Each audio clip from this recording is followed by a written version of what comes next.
Number 3, depleting IRAs and 401k plans to pay creditors. This one, it just gives me the biggest fear. You work hard. A retirement plan is exactly what it says. It's a retirement plan. It's not a piggy bank. And I know I've talked on this show, I can't say how many times, about don't touch the IRA, don't touch the 401k.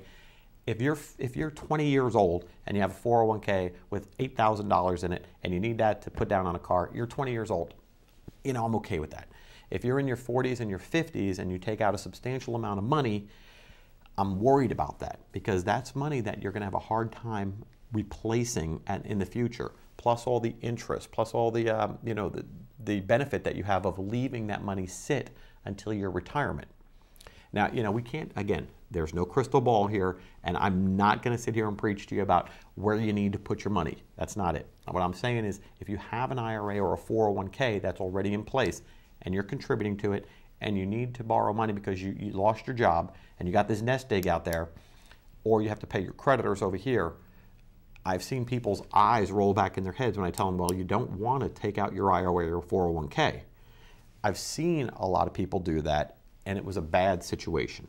It creates tax consequences, it may create penalties, and it may cost you a lot more going forward than you ever thought possible. And I just think of one gentleman in particular who liquidated his IRA. It wasn't a lot in the IRA, but there was a lot in the 401k. Then I talked to another, and it was a shame, because this gentleman lost his whole life savings trying to keep a house going, and the bank wouldn't give him a modification, so he wound up losing the home anyway after years of paying on it with money from a retirement plan. It really hurt him, and I felt bad for this guy. I still feel bad for him today. I hope he's doing well. Then I see another gentleman who had a bunch of money in his IRA, 401k crashed. He came to me and asked me if he wanted me, should I take money out of the IRA and pay this house off? I'm like, well, let me talk about with some other options.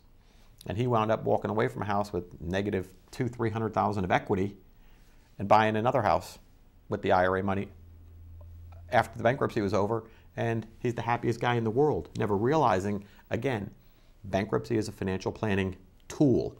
If used properly, it can get you where you need to go and put the bad debt behind you so that you're an active member of society, you're a contributing member of society, you're out there taking your money that you're earning or your retirement money, you're using it at restaurants, using it to get the car fixed, all kind of money flowing back in society.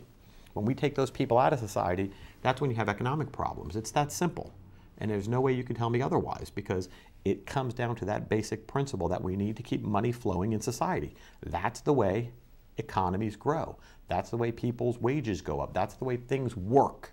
When you take a lot of people out of society, it's crazy.